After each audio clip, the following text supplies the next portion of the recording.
Hello students, welcome to LearnGuru Classes.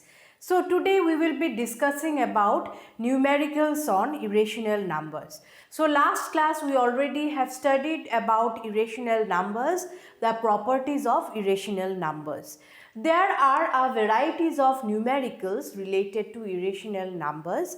So it is not possible to cover up the entire set of sums in a single video. So this set of sums will be divided into multiple videos. So let's start our class.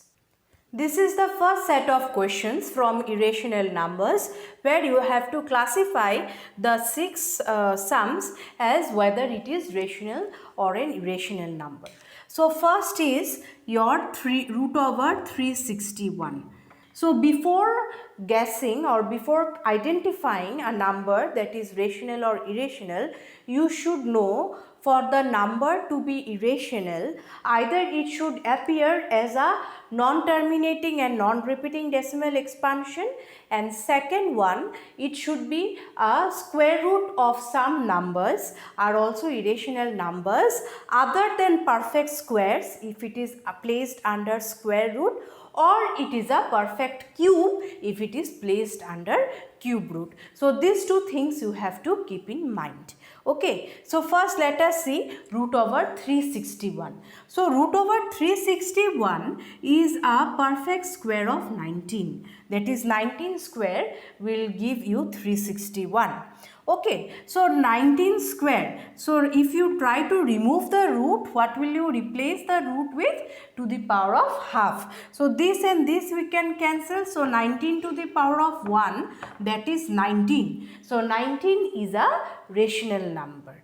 Okay, so since 361 is a perfect square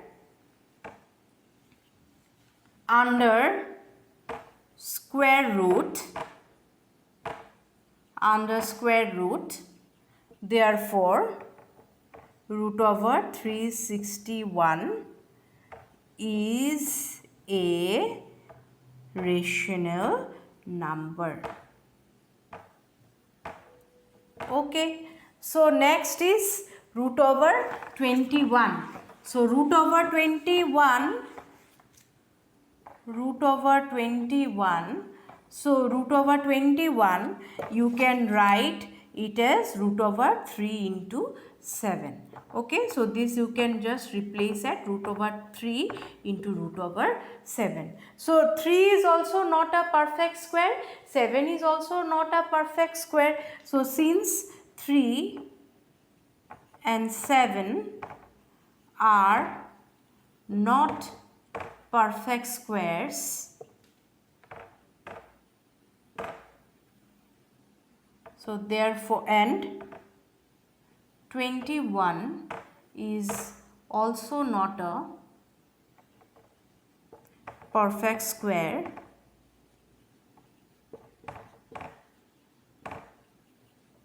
so therefore root over 21 is an irrational number. We can call this as an irrational number because both root 3 and root 7, 3 and 7 are not perfect squares. 21 is also not a perfect square. So since if it is placed, these numbers are placed under root, so it will automatically give you an irrational number. Okay, so this is the second one. The third one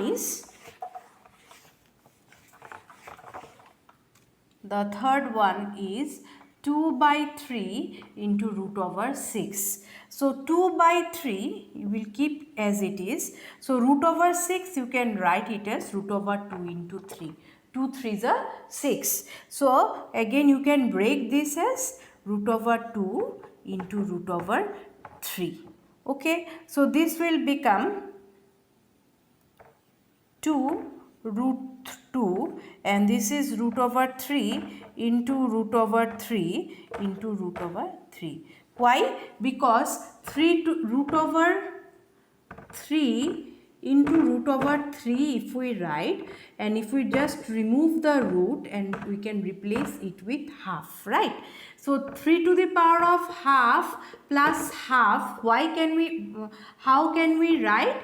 Because a to the power of m into a to the power of n will give us a to the power of m plus n. Similarly, so we have done the same thing, 3 to the power of half into 3 to the power of half, 3 to the power of half plus half.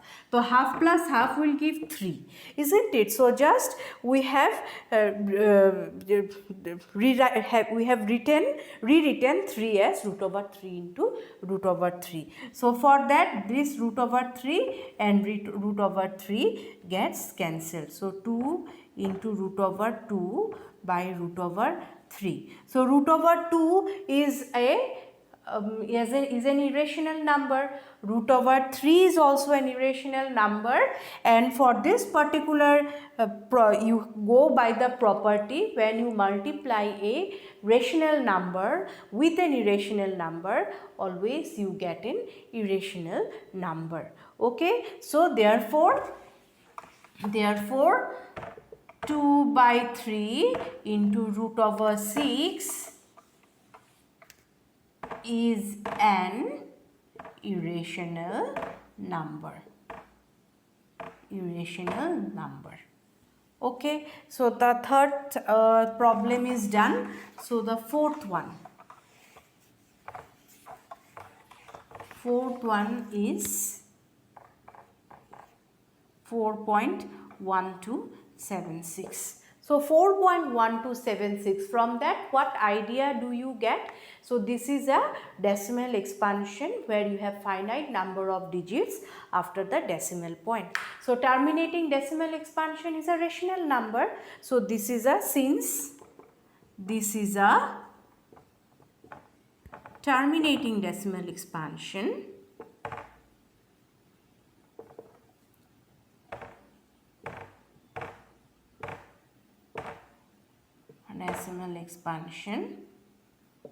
so therefore 4.1276 is a rational number. Okay, so the next one is 1.23233233. From this also you get an idea that this is a non-terminating decimal expansion. And now let's see whether it is a recurring one or a non-recurring one. So if you see 2, 3, 2, again 3, 3, then 2, then again 3 is repeated 3 times. Here 3 is repeated twice. Here 3 is repeated once. So means what? There is no uniformity in the repetition of the digits. So this is a perfect example of a non-recurring decimal expansion. So non-terminating, non-recurring decimal expansion are what type of numbers? So these are irrational numbers. So since the decimal expansion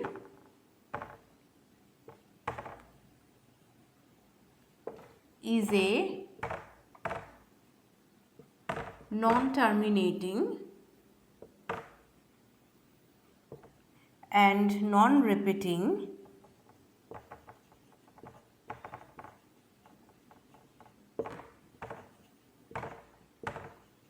decimal expansion,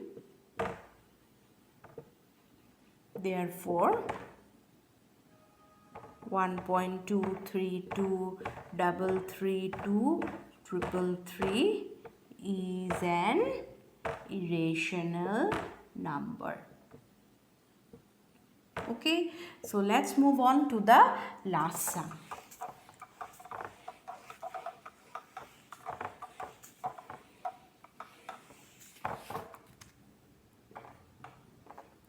$6.834834. So 834, this is an example of a non-terminating decimal expansion, of course, and obviously this is also a recurring decimal because it's a sequence of 834, 834, 834 is being repeated. So this non-terminating but repeating decimal expansion is an example of a rational number, isn't it? So since the decimal expansion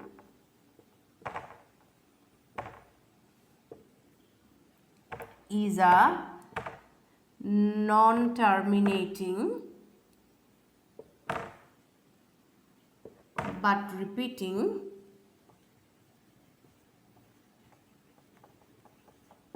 decimal expansion but repeating, hence 6.834834 is a rational number. Okay, so keeping two things in mind, okay, you can easily identify the types of irrational numbers or rational numbers. Okay, so let's move on to the next set of sums. These are the next set of questions. Here also you are to determine whether the number is rational or irrational. Okay, so first sum is 3 plus root 3. So 3 is what type of number? X is equal to 3 and y is equal to root 3. So that means that sum of, we have already studied in property 1 that the sum of a rational number and an irrational number is always an irrational number. So so this is a rational number, 3 is a rational number and your y is an irrational number. So since we know the sum of a rational number and an irrational number is an irrational number. So therefore 3 plus root 3 is an irrational number.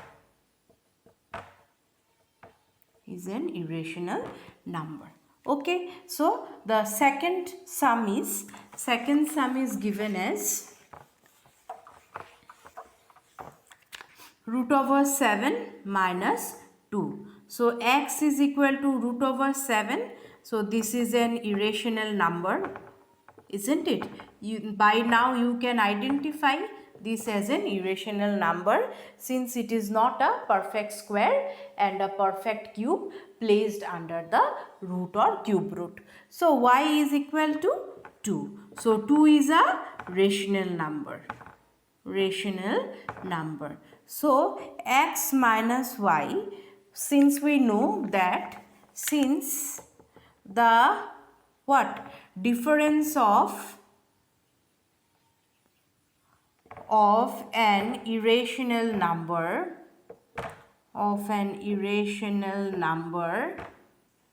and a rational number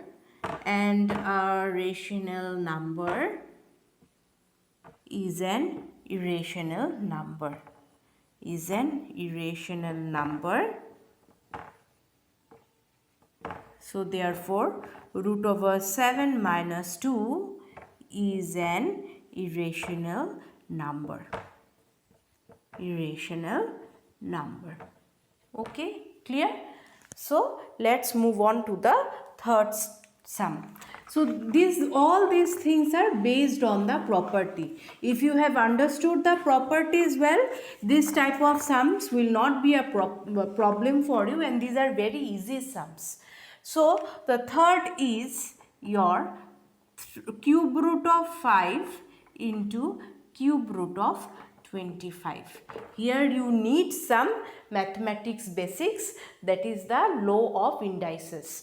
Okay, so cube root of 5, I can write it as 5 to the power of 1 by 3. Yes, and this, okay, let me keep it like this. Afterwards I will simplify it.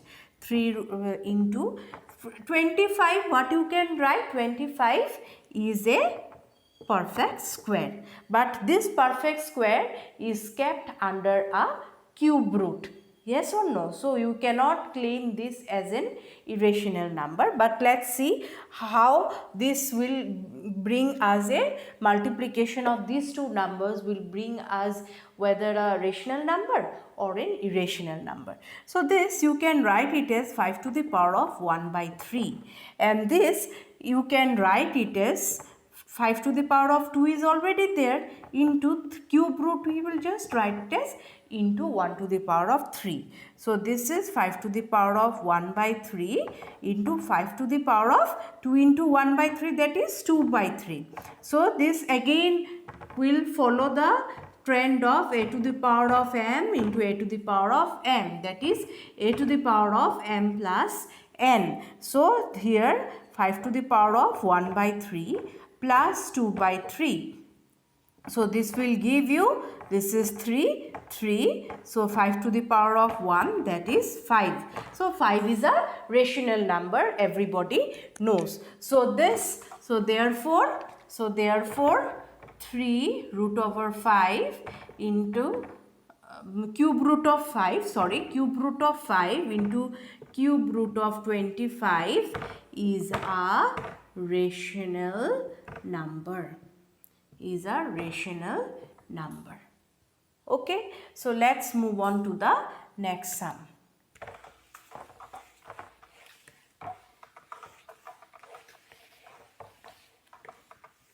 Fourth is root over 7 into root over 343. Okay, now we have to see whether this root, some link may be there with 343. 343 may be divisible by 7. Let's see. So 343, divisible by 7. So 7 4s are 28. So this is 63. 7 9s are 63. So if you do the factorization, so 749, 7, 7. So it is a 343 is cube, perfect cube of 7, right? So this is root over 7 and this is root over 7 to the power of 3. Right, so this we can just replace the root as 7 to the power of half, and this we can replace it as 3 into half. So you will write 7 half into 7 to the power of 3 by 2. So this again follow the law of indices, a to the power of m into n equal to a to the power of, a to the power of m into a to the power of n, it gives you a to the power of m plus n. So this will be half plus 3 by 2, that is 7 to the power of 4 by 2, that is 7 square, that is 49. So 49 is a rational number. So we can say that what? Root over 7 into root over 343 is a rational number. Okay, so let's see the last sum. Last sum is given as same thing, same rule, root over 8 into root over 2. So root over 8 you can write it as 8 is a perfect cube of 2, isn't it? So we can write 2 to the power of 3 into root over 2. So if you just remove the square root, so this will become 3 into half into 2 to the power of half. So this will become 2 to the power of 3 by 2 into 2 to the power of half. So 2 to the power of 3 by 2 plus half. So you will get 4 by 2, that is 2 square, that is 4. So 4 is a rational number. So root over 8 into root over 2 is a rational number. Okay, so if this type of sum comes, you have to proceed. You have to know the rule, that is a to the power of m into a to the power of n, a to the power of m plus n. This you are to know, and plus you are to see or check whether it is a perfect cube or it is a perfect square, and replace the square root by half. And follow this norm, it will give you the answer whether it is a rational or an irrational number. Okay, so I think this type of sums are clear to you. Let's move on to the next set of sums. These are the next set of sums where you are to give an example of two irrational numbers. So first is difference is an, give an example of two irrational numbers whose difference is an irrational number. Okay, so we are to take two irrational numbers such that the result that we get after subtracting an irrational number from the other one, we get an irrational number. So we can take this as root over 3 and this is y equal to root over 2. Okay, so x equal to root over 3, y equal to root over 2. So z, suppose difference we get x minus y. So root over 3 minus root over 2 will give you an irrational number, because root over 3, if we see the decimal expansion 1.7321 something like that, 1.4142 for root 2. So automatically the result that will be there, that will always give us an irrational number. So if we subtract root over 3 minus root over 2 will give us an irrational number. Similarly, you can go for root over 7 minus root over 5, that will also give an irrational number. It's completely up to you which set of irrational number you will choose. Okay, so next is difference is a rational number, means you have to choose two irrational numbers whose difference will give you a rational number. So rational number, how is it possible to get? One rational number that is possible to get, that is your 0. Otherwise, other forms if you use, that will always give you an irrational number, because all the trend of numbers under square root are non-terminating, non-repeating decimal expansion, and if you subtract these two irrational numbers, it will always give you an irrational number. So how to get a rational number or how to get 0? If we subtract two similar irrational numbers, so that will give you 0, right? So here if I take x equal to root over 3 and y equal to root over 3, so z equal to x minus y, so root over 3 minus root over 3 will give us 0. Or else if you take any irrational number other than root 3, it will fetch you an irrational number itself. Okay, so you are to, when it is asked, you are to find difference of two irrational numbers such that it is the result that comes, that it is a rational number.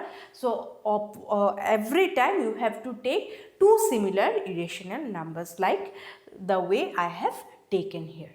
Okay, so the third one is sum is a rational number. So sum is a rational number. Suppose if I take x equal to root over 2, y equal to minus root over 2. So if you do z equal to x plus y, that is root over 2 plus minus root over 2, that is root over 2 minus root over 2 will give you 0. So for sum you have to take an irrational number and a negative of an irrational number, then only you will get the result as 0, which is a rational number. Negative of irrational number is also an irrational number according to the property number 1. Okay, so the fourth one is sum is an irrational number. So sum is an irrational number. It is very easy. X equal to root over 5 you take, y equal to root over 2 you take. So z equal to root over 5 plus root over 2 will always give you an irrational number. Okay, so then product is an irrational number. So product is an irrational number. Let us take x equal to root over 3, y equal to root over 2. So z equal to x into y. So x into y is root over 3 into root over 2, that is root over 6. So root over 6 is an irrational number because neither it is a perfect square nor it is a perfect cube. So so it is not a perfect square, so if it is placed under square root, it will not fetch you a rational number. And since it is not a perfect square cube and it is not placed under cube root, it will also not fetch you a rational number. So this is a perfect example. Root over 3 into root over 2 is a perfect example that the result will give you an irrational number. Okay, now product is a rational number. So product is a rational number. Either you can go for x equal to root over 3, y equal to root over 3. So z equal to x into y. So that will give you root over 3 into root over 3. So that will give you 3. Either you can go for this example or you can go for this example. Wait, suppose x equal to root over 18, y equal to root over 2. So x root over 18, that is what you are getting. 18, if you factorize 18, 2 9s are 18, 3 3s are 3. So root over 2 into 3 into 3 and y equal to root over 2. So if you do x into y,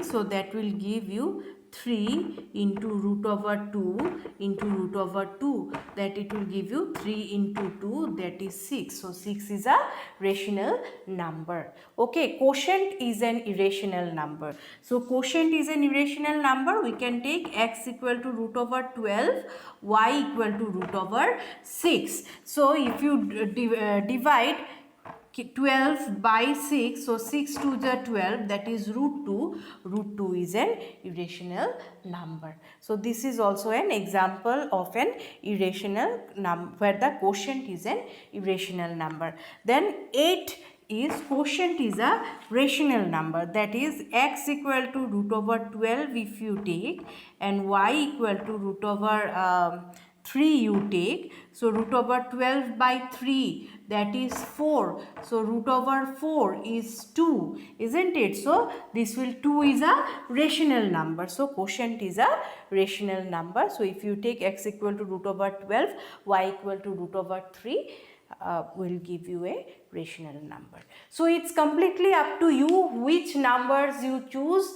Only you have to keep the criteria for a rational number and an irrational number in mind, and accordingly you can proceed. It's completely up to you which numbers you choose. But remember, for sum of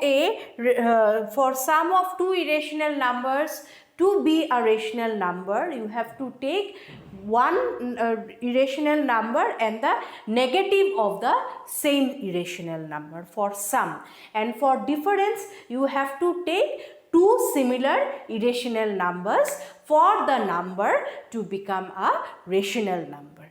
Okay, so I think these concepts are clear to you. Next class we will come again with next set of sums for irrational numbers.